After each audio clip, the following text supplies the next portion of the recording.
Welcome in, everybody, to Fantasy Pros MLB. This is the Fantasy Baseball Podcast. It's me, Joey P, Joe Pisapia. With me, Joe Orrico, and from CBS Fantasy Baseball today, baby, my good pal Frank Stampfl is here. Frankie Angel, it's been a while since you and I got to hang out and talk, but we've made plans already to go catch a game now that you're out in Jersey. We're going to go watch AA Yankees together, and I can complain about how overrated George Lombard is, so I can't wait for that. That's going on my calendar, like June? Is that a good time for you? Let's do it, man. I got out to a game last year. I got to see Lombard play. Yeah, there are some questions there, but pretty interesting minor league team. Happy to catch a game with you guys. Happy to talk to you guys. Two of my favorites in the industry, Joey Pizza Pie, Joe Orrico. Had fun out in First Pitch, Arizona, so happy to be here. Happy to talk to you guys. Now, today we're doing our shortstop guide. We've been doing all the guide shows here, right? So if you're trying to catch up for fantasy baseball season, and you're not one for reading, then this is for you. YouTube, we get you caught up on every position. That way you can go into all your drafts. But if you like to read, go get the Fantasy Black Book out there on Amazon too. Just updated that bad boy.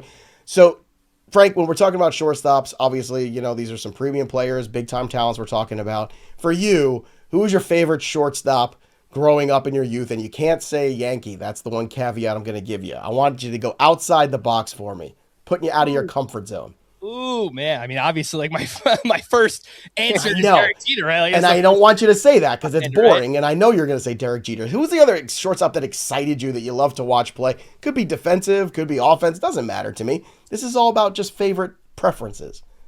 Yeah, there's no one really jumping off the page right now. Like Edgar Renteria was one that I really liked growing up, and that's a good one. There was lots of great talents, but yeah, I mean, it's Jeter, man. I'm sorry. I got to go with Jeter. It's got to be Jeter. Captain Clutch, man. I got to go with him. I'm sorry. All right. Our Captain Clutch around here, Joe Orrico. Joe, we had some news. It's hamate bone season, apparently. And only the cool kids are breaking their hamate bones. And looks like Lindor is the next guy here. So we got to talk about him. I know you and I had a difference of opinion how much you want to drop him in your rankings. There's concerns always of certain guys, depending on the recovery time. Does it zap them with the power for a little bit when they come back? So how far did you drop Lindor in your rankings? This is perfect time to come into this show today. Yeah, it's really the other day was a massacre. I think we had 7 or 8 brutal injuries. Lindor, Carroll, those are probably the worst of them. And I know half of them drafted by Scott Bogman in our draft too, which is pretty funny. If you guys missed that mock draft show, that was a great podcast. Go back and check that one out. We were giving Bogman the gears for most of the time after that pick. But Lindor, he's not a guy who has a lot of excess power. And I mean that to say he's not a 40-plus home run guy where, okay, if he loses a couple of home runs, it's not the end of the world. You've been getting about 30 out of him the last couple of seasons. But if he has a hand injury that lingers into the season, maybe that 30 goes down to the mid-20s or so. I'm also not 100% sure about the actual timelines because Jackson Holliday has the same injury and he's expected to miss the start of the season, whereas Lindor is expected to be ready. It feels like maybe the Orioles are being a little more realistic about the timeline. I'm a bit more of a pessimist with injuries, so I'm going to expect a longer range and that guys are not going to be 100% right when they return. So long story short, I think Lindor is still somebody you can draft, but I'm moving him personally more into the Zach Neto, CJ Abrams type of range. And there is a bit of a gap between them, but I think, Lindor's ADP over the last few weeks has been about 18 or so. I think he should probably double that up, and he should go into at least the mid-30s, if not pushing around pick 40 overall. That's probably where I'd be comfortable taking him at this point. My guess is he's back in April and he's effective in May. That's what I would put it. And baseball's a long season, so I don't want to overreact too much because Lindor gives you, 5 categories when he's right, when he's all set and ready to go. Frank, how much as the hamate bone issue specifically for Lindor affected you since this is a shortstop show in terms of your ranking? Yeah, so I moved him down to the early 3rd round. I have him just behind Zach Neto as well. So pretty much in agreement there with Joe. Should I say Orrico because you're both Joe? I feel like I don't want to. I think that would be a best practice for today. I think that would probably be good. We always struggle with this. To agree with Orrico, yes, did move Lindor into the 3rd round of a 12-team league. And it's tough because he's one of the most consistent players in fantasy. You look at his last 3 years, he's just right there, 30-30, solid batting average, great counting stats. Juan Soto, now Bichette hitting right behind him as well. So the counting stats should be awesome. The problem with him is that he does typically get off to slow starts. Now he has the hamate bone on top of that. So I agree. Like if he's back in mid-April, like, and he gets that, slow start like he normally does, like maybe we don't see actual Lindor until like June, right? Like him hitting his kind of stride and in his prime there. So I do worry about it a little bit, but I would probably take the plunge there in the third round. Some mixed results too. Some guys that have come back fine from it, some guys that have come back and struggled with it. So it's very tough to kind of lock down there. But I think the safer option there that the guys are putting out, certainly not a bad path. I might be slightly more aggressive. I'd probably right around Neto is where I would take Lindor as well. But again, we're going to get into all of those ranks here. We're going to start with the top tier before we do. Shout out to Hard Rock Bet, the sponsor of our show. And today's show is brought to you by Hard Rock Bet. If you haven't already, make your first bet at Hard Rock Bet. There's still time. You can get 150 in bonus bets if you win. If you put a $5 bet and it hits, you get your winnings at 150 in bonus bets only at Hard Rock Bet. So download that app today. All right, let's take a look at the top 12 here. For shortstops, obviously Bobby Witt at the top. Elly De La Cruz at number 2. This is over at FantasyPros.com. You can check out the rankings there for all of the positions and all the ADPs as well. The composite ADP is there. So Witt, Cruz, Gunnar Henderson at 3. Lindor drops to the 4 spot. We'll monitor that too in the days ahead, in the news ahead. If he starts to sink a little bit more, it's going to be interesting to watch that consensus ADP fall for Lindor and where it lands. Ultimately, Trey Turner at 5, Zach Neto at 6, Mookie Betts at 7, CJ Abrams at 8, Geraldo Perdomo at 9, Corey Seager at 10, Bo Bichette at 11, and then Jeremy Pena at 12. So that is the top tier right now for shortstops. Frank, let's talk about Perdomo because you had some questions and concerns about him potentially coming off a pretty good year for the Diamondbacks. What do you look for in 2026 and what might have you a little concerned? Yeah, so just typically I don't like to buy the player coming off the huge career year, especially out of nowhere. Like Perdomo was the biggest breakout in fantasy last season. He was undrafted in most leagues and he winds up finishing as like a top 25 player overall. He was absolutely fantastic last season. But I just don't see enough there to support everything that he did. He doesn't really hit the ball all that hard. It's not like he barrels it up. His plate discipline is fantastic. So if you play in a points league, anywhere where you lose points for strikeouts, I totally get still being in on Perdomo, but I just see what he did last season, and I think it's going to come down. I think he can still be a serviceable player, but I see more like a 260, 270 batting average. I don't see enough to support the power there. 12 to 15 home runs. Chips in some steals, 15 to 20, something like that. It's still a good lineup.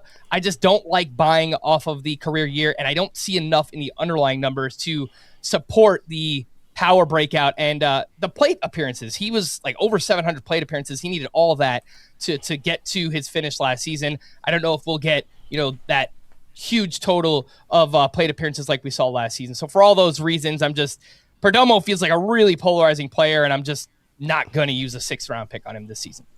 That's fair. I think that's very fair. Look, the career slugging percentage in the minor leagues was .361. This was kind of my big knock on Bryce Terang in the last show we did in the short video too, where it's like, look, there's nothing really that suggests like a big power ceiling for this guy. So when they have a breakout power year, it's fun, but repeatable I think is more important. So when you get to this range for Perdomo, if you end up landing in this 10, 11, 12 spot, you would rather be going for Corey Seager or Bo Bichette. Like you think those are the better selections rather than Perdomo at actually 9 overall right now.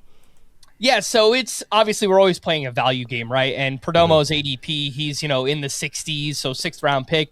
If I can wait a couple of rounds and get a Bo Bichette or a Corey Seager, I would rather just play that value game. I wouldn't take them probably over him in just a vacuum, but yeah, this position is so deep, so talented. There's so much high-end talent. I just don't really see why you need to try and bet on Perdomo coming anywhere close to what he did last season. You could just take guys that are much more proven, much longer track records, and I would rather do that at the shortstop position instead of betting on Perdomo coming anywhere close to last season.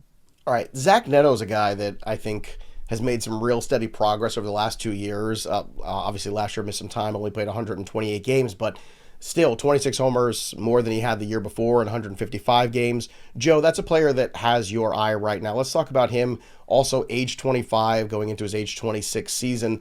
Neto Lindor now becomes that new question here, which one you'd rather take, because I think that's kind of where you're starting to see at least the early ADP settle for Lindor after the injury. So walk me through who you'd rather have and walk me through your thoughts on Neto this season.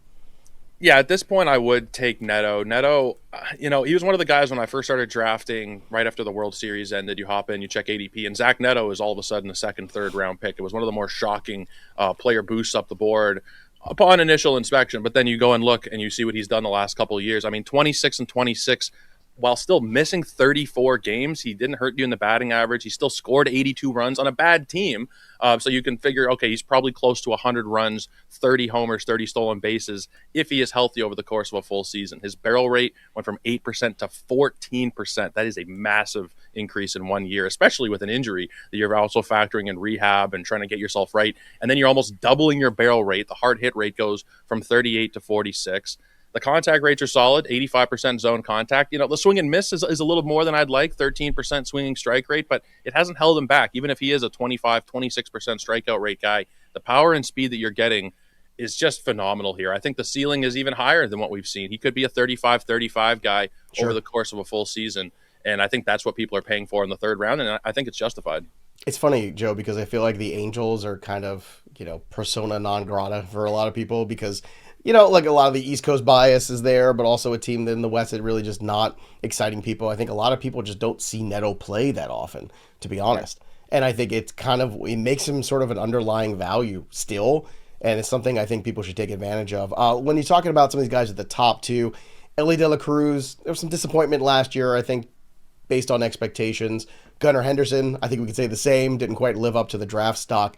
So if you were reinvesting in one of those guys at the top, Orrico, who would it be? Would it be Elly De La Cruz or Gunnar Henderson, where you're talking about team building? Obviously, Bobby Witt's number one.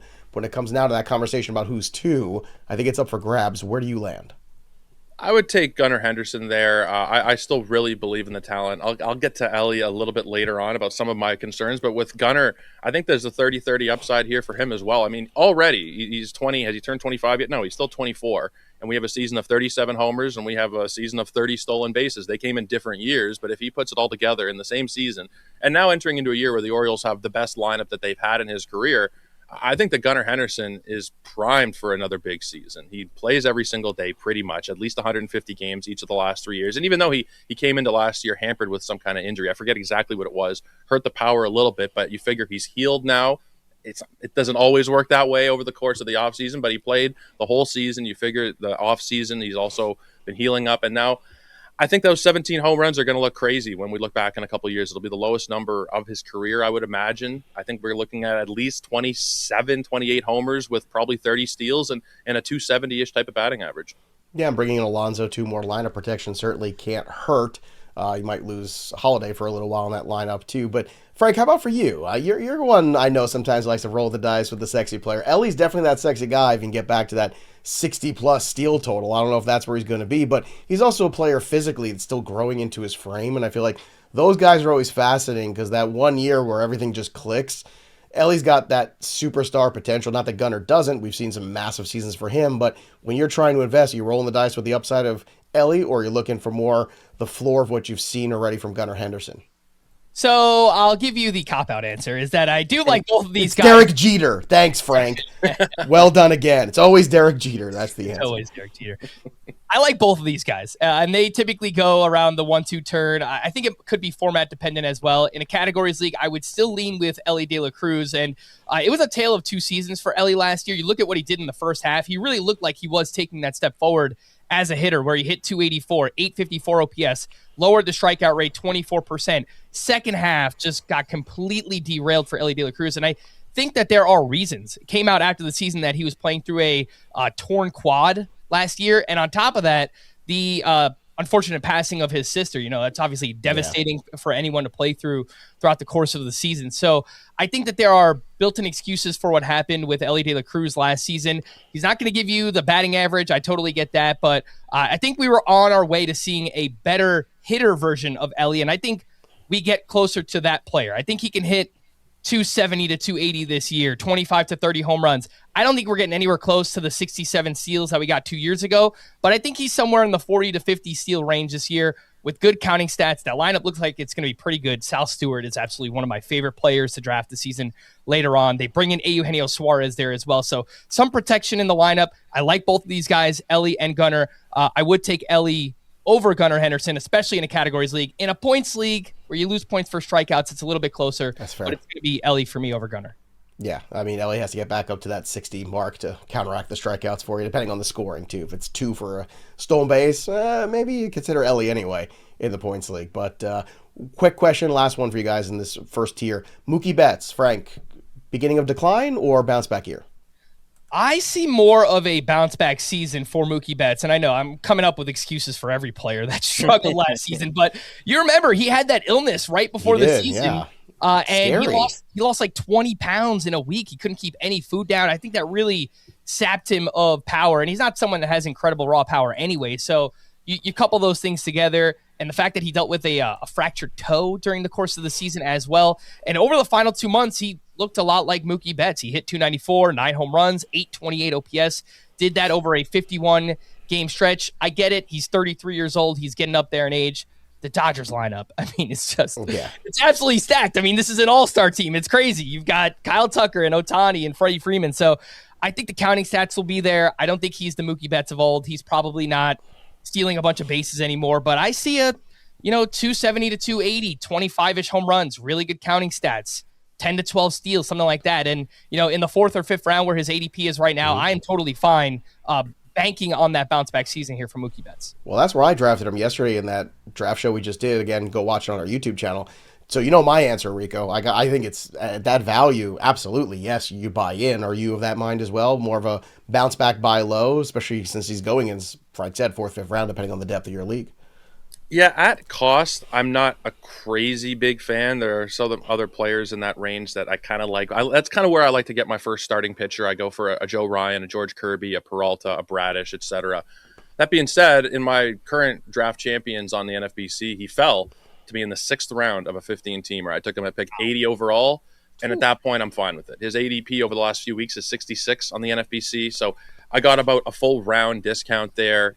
And I'm fine with it if he falls a little bit. I don't think that we are anywhere close to the end of Mookie Betts, but like you guys have alluded to, I don't think we're getting those MVP type of seasons back. But if he's giving me mid-20s homers with the counting stats there, which could very easily be 100 runs and 100 RBI with a good batting average, even if he's not stealing a ton, even if it's still 8 or 9 stolen bases again, I think he more than pays off if you're getting him past ADP. And even at ADP, like if Mookie Betts finished with a 2nd, 3rd round valuation this year, I don't think anybody's going to be surprised by it. No, I think it's very simple. You just about nailed there. I think he lands, his ADP next year will be higher than it is this year, so buy in.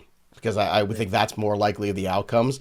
And I was somebody who was very much fading him when that illness happened last year. I did not like the way he looked. I did not like the lack of communication we were getting about it. It was very suspect too. You gotta like read between the lines sometimes. And look, I was right about it because it certainly looked bad in that first half too. And such a long season for a guy with a smaller frame to lose 20 pounds is a lot for Mookie Betts. For Welsh to lose 20 pounds, that's no big deal. It starts to look more handsome. All right. I love when he's not here and we take shots at each other. We've been taking shots at him these last couple of days. I know. There you go. All right, let's get to the next tier here. Before we do, we were just talking about that draft show. We were using the draft simulator. You should use it too. Run all of your realistic mock drafts in just minutes. You don't have to wait between picks. You can back out picks you don't like.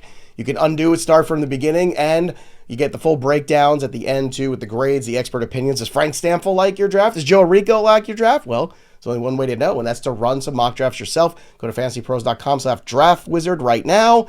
Check it out today, or just download the Draft Wizard app for MLB and start running those mocks. You can set it up with your league-specific settings, and while you're at it, sync your leagues for free too in Fantasy Pros. Don't be a tool. Use the tools. All right, second tier, Trevor Story at 13 here, coming off a really solid year for the Red Sox. I'll admit, did not see that coming. Willy Adames, less than thrilling season there, first year in San Fran. A lot of those concerns we had about that ballpark factor, unfortunately, came home to roost. Michael Garcia at 15.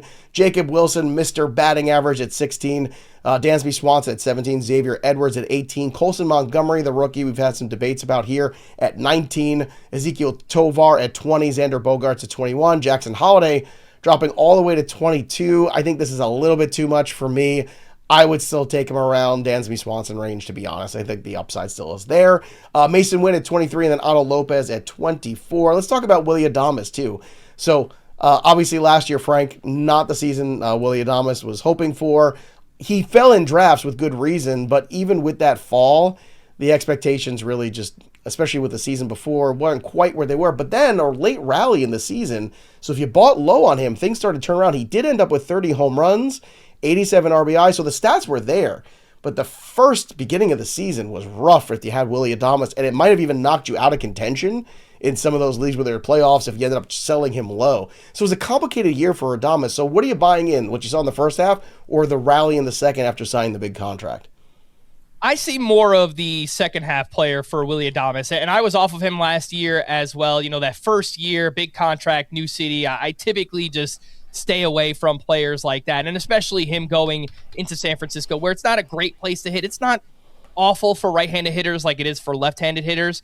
But yeah, in that second half, he got much better, especially July. I mean, it was a monster July, had an OPS around 1,100 during that time. And by the end of the season, he pretty much got there, right? 30 home runs, counting stats, 12 steals, 225 batting average. That's always going to be a problem. I think he's probably somewhere in that 220 to 240 range. I see that as his range of outcomes for batting average here. He kind of feels like the ultimate fallback option at shortstop. I'd much rather have one of the higher end options, and it really just depends on what draft pick you have, because hey, if you have a top 3 pick, you're taking Bobby Witt Jr. If you have a late first round pick, you're probably taking Elly or Gunnar Henderson or maybe Trey Turner in the second or third round. So I would much rather just build my team out with one of those elite shortstops. But if you somehow miss out on all of them, I think Willy Adames as a fallback option is totally fine. Not sexy, but totally fine. But it was basically July carried him because, as you pointed out, Frank, 337 batting average, 7 homers, 21 RBI, 1,096 OPS.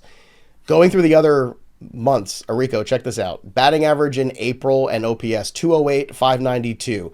In May, 206, 652. In June, 216, 675. We already said July was amazing. August, yikes, 190, 729, and then 207, 759. So really it was one stellar month. So if you had him in a season-long league and you're just looking for the stats at the end, to Frank's point, they showed up. But if you're in head-to-head leagues like where I play, brutal year for Willy Adames, where you're just like the batting average was killing you and the slow start was killing you, and then the erratic statistics month to month just all over the place. Basically, if you traded for him in June, you loved life, but if you had him for every other month, you were pretty much out of luck. What are your thoughts on Willy Adames this year? Is he ranked too low or just right?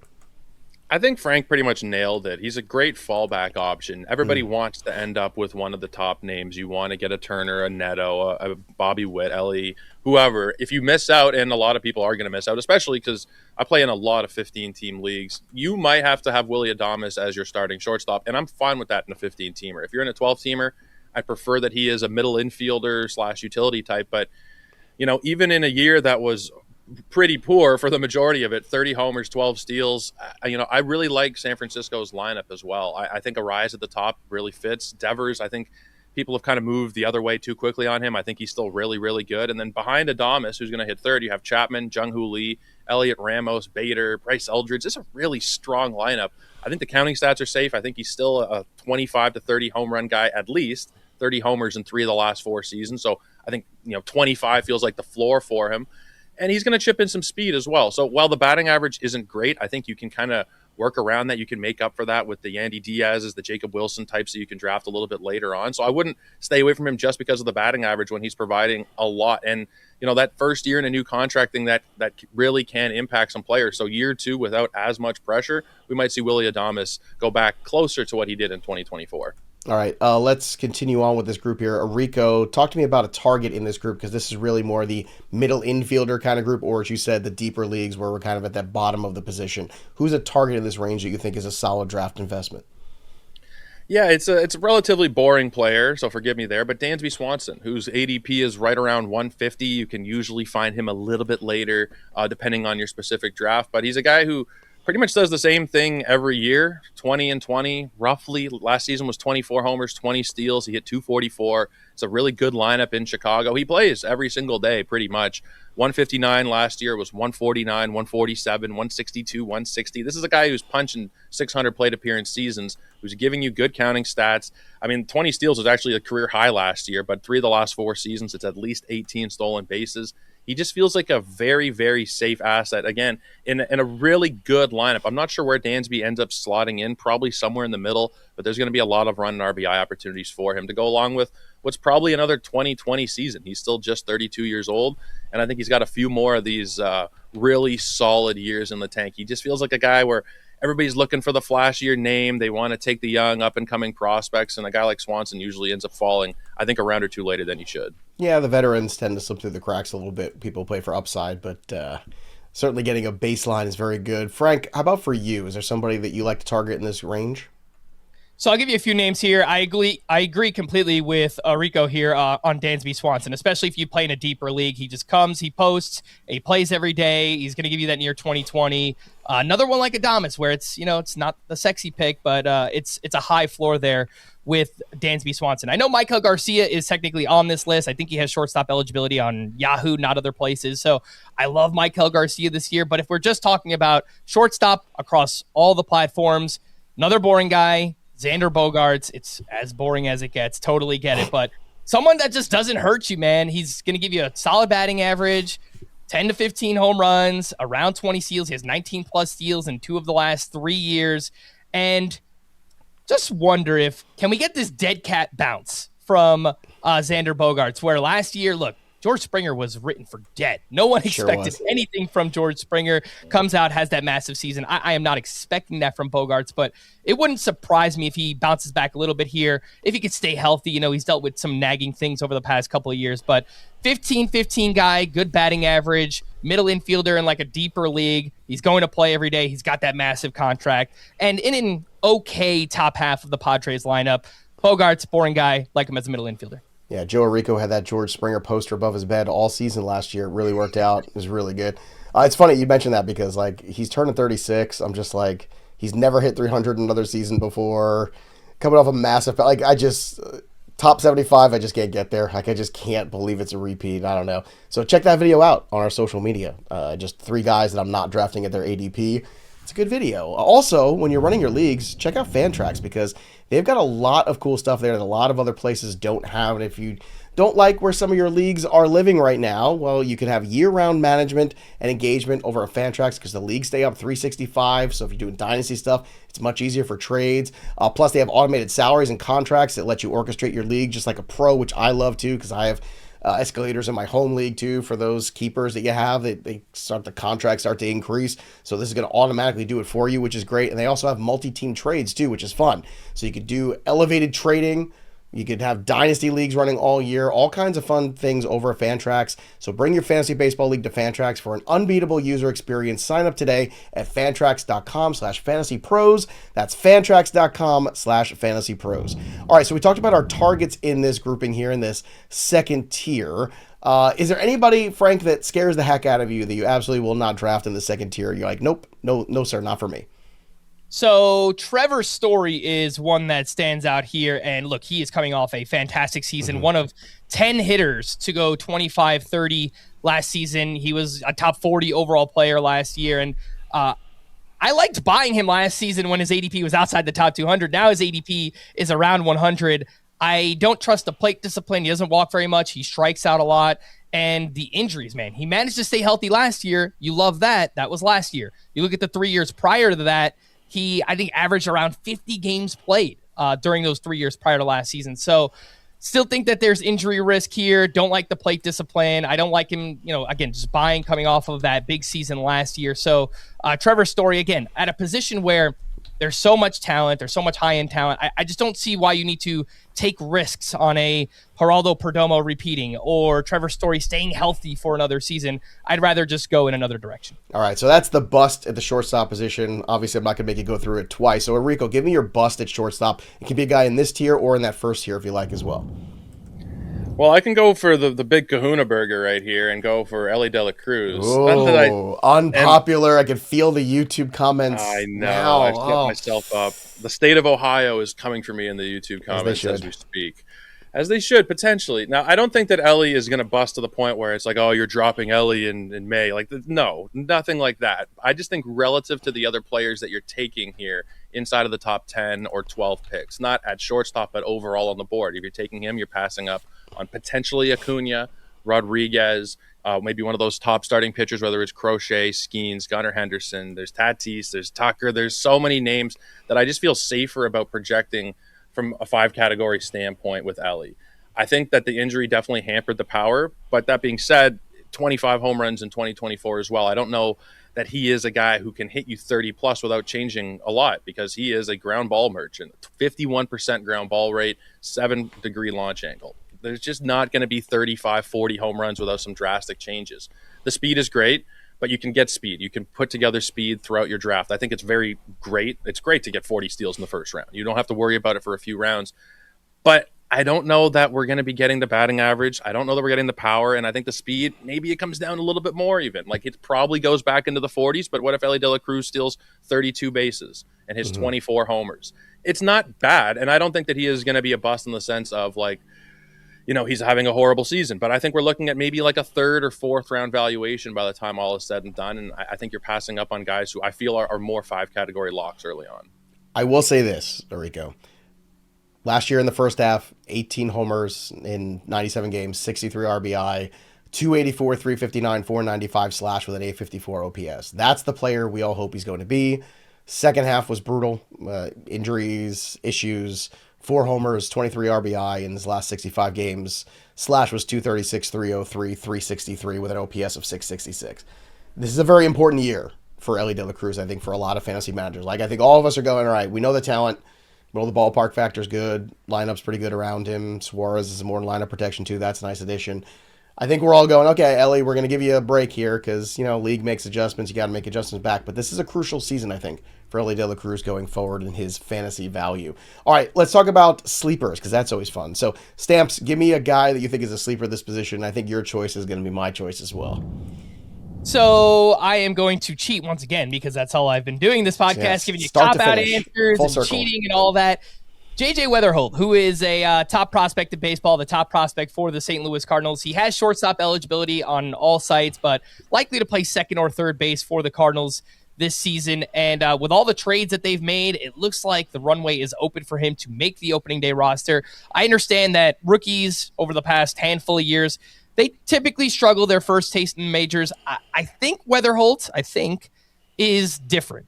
He has really good plate discipline, about as many walks as strikeouts.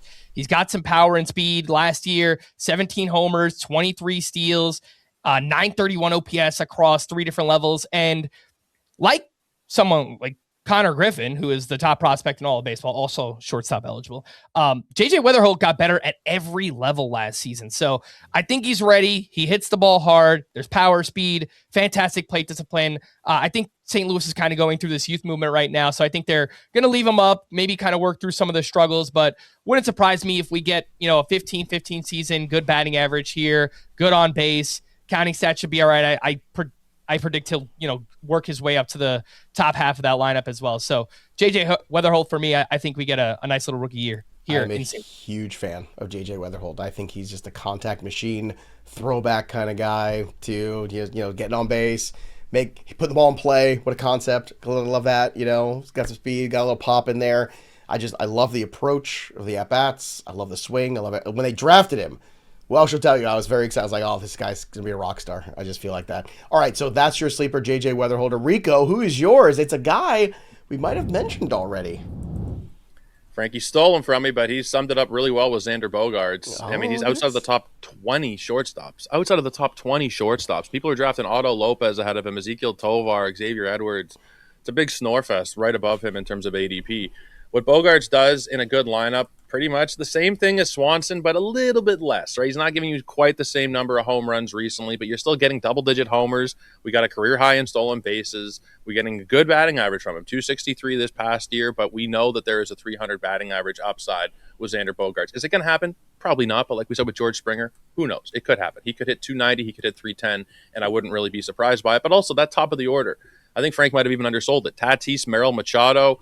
Bogaerts could end up hitting anywhere from 4 to 6, but that is a really good RBI spot for him if he's able to stick there the whole season. I really like Ramon Laureano. I really like Gavin Sheets as well. I think they have a really solid top of the order, but I do expect that Bogaerts will kind of bounce around in that middle third. I just think overall he's in a really good spot for value, but outside of the top 200 picks on average, his ADP, if you're looking at NFBC, 220 over the last few weeks, that's just too far of a fall. Yeah, the top 12 is pretty solid, too. Even Jeremy Pena, you know, had a great first half, too. Obviously, injuries kind of derailed him in the second, but it's a pretty good grouping there. You have some questions, Lindor injury, Perdomo's breakouts, CJ Abrams' mindset. Like, there's a lot there's definitely some things you can throw in there as wrinkles, but overall, I think makes you feel better than some other positions that we've already done here on the show. All right, let's talk about the must-have guys, the guys that we don't want to leave drafts without.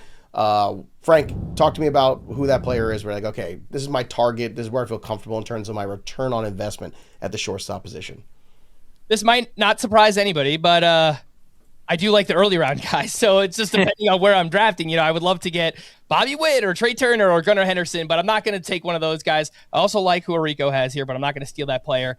I do think if you wait until the middle rounds of drafts, I still do like Corey Seager a lot. And I get that he has dealt with a lot of injuries, same argument as Trevor Story, but the difference here is that Corey Seager is still a really, really good hitter. He is one of the best hitters in baseball when he's on the field. Among shortstops with 400 plate appearances last season, his 860 OPS, 138 WRC+, they were both number one at the position. His StatCast page is still lit up in red. He hits the crap out of the ball. We're just a few years removed from him hitting well over 300, 30 home runs. I think he did that in like 130 games. So he's likely going to miss time. He reminds me of like Ketel Marte at the shortstop position, except he's going, 50 to 60 picks after Ketel Marte. And the way that I've been building out my category league rosters is I want to build up batting average and power. And as Orrico mentioned early on, you could find steals throughout the course of the draft. So give me someone like Corey Seager, which will continue to build that batting average foundation. Give me 25 plus home runs. And if he somehow stays healthy for like 140, 150, you could get 30, 35 home runs there. I do think that's still the upside there for Corey Seager. So going just inside the top 100, if I miss out on the early round names, Corey Seager is one that I do like to target there. All right, Orrico, who's your target at the shortstop position if you can get one? Somebody that you're about to become very familiar with, Joey, and it's Bo Bichette. I don't understand the price of Bo Bichette this year. Neither. I understood last year. I understood why he wasn't as expensive as he typically wasn't going into 2025. But he rebounded to pretty much the levels we saw in 2022 and 2023. He hit 311, best contact rates of his career. He's going to gain third base eligibility, and hell, I don't really trust him at third. I think that we could see third base, second base, shortstop eligibility from Bo. I could see them bouncing him all over. But even if they just put him at third and it works, then you're adding one of the worst positions on the diamond to him. Why is he going the same place he did last year? This was his ADP heading into 2025. He was going around pick 100, like 100 to 120 range, and his ADP is 102 over the last 2 weeks. This feels like a guy who should be going where he was going for the early couple of years of his career. Granted, you're not getting those steals anymore, but you're getting 20 homers. You're getting close to 100 runs and ribbies. That lineup is ridiculous. And you're getting late batting average. You're getting late batting average where at this point of the draft, outside of pick 100, getting a guy who can compete for a batting title. He may have won the batting title last year if he didn't get hurt down the stretch. So there feels like no downside really here with Bo Bichette. People might say, oh, he just signed the contract, but he can opt out every year. He's essentially a free agent each of the next couple of seasons as well. So he's still incentivized to play his best. He's not kicking up and relaxing for the next 10 years. He's still trying to get as much money as he can. And I think Bo Bichette is going to do another 25 home run, 300 batting average, close to 100 RBI season like I came to expect in Toronto for this last decade. I agree. That's why I took him in that draft yesterday. We did. Go check it out. Myself, Scott Bogman, Joe Orrico, Kelly Kirby, the Wonky Penguin. It was a fun draft. If for no other reason, you can watch Scott Bogman draft Spencer Schwellenbach and then 4 minutes later learn that he goes on the 60-day IL. Joe breaking that news to him. And then the funniest part is he took Santander later, and then a couple hours after that, oh, boom, he's out for 6 months. It was hilarious. Just everything he touched turned to dust. It was unbelievable. But look, I took Bichette in that draft. I took Mookie Betts in that same draft too. I got good value on both those guys at the turn. I have to go back and say, I want to say it was like 5th and 6th round. I think I got those guys. I'm pretty sure. Or somewhere around there. So again, check it out for strategy, trying to help you out here. And of course, check out all of our series here on the Ultimate Guide. So far, we've got a bunch in the can already. We're going to keep moving around the diamond. We got catcher, we got outfield, we got starting pitcher still to come. We got some great guests lined up for you. So subscribe to the channel, subscribe to the feed. And of course, go check out Frank Stampfl and the CBS boys. They do fantastic work as well. And of course, you can listen to all his stories about Derek Jeter also in his youth. And that's always a good time. Frankie, it was great to see you, buddy. Love you, man. It's great to have you on the show today. Appreciate you coming on. Yeah, likewise, guys. 2 of my favorites in the industry. I really do mean that. I appreciate you guys having me on. And look, shortstop, loaded position. It's good. Really would be happy with like a bunch of names on this list. But yeah, happy to do it.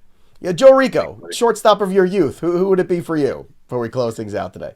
Who was your guy that you always like, oh, I love the way this guy plays, or, the arm, the bat, the glove, whatever. Well, maybe all of them.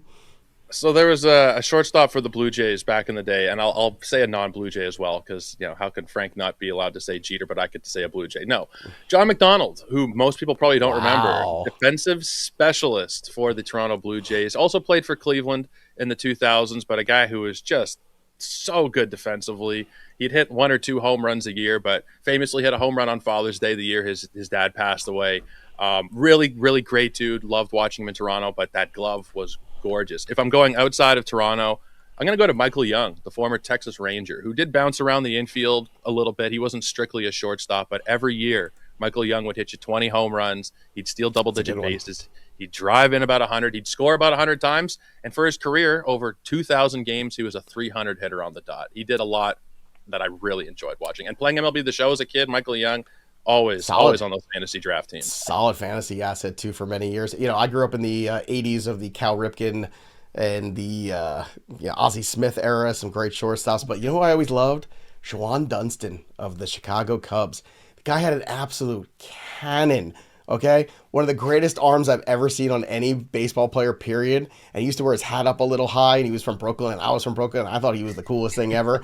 I used to love when somebody would ground out to him just to watch him kind of take his time and throw an absolute rocket to first base. It was terrifying to watch. I mean, I don't know how Mark Grace did it those years, too. Shawan Dunston. If you ever saw him, go back and watch the hose on that guy.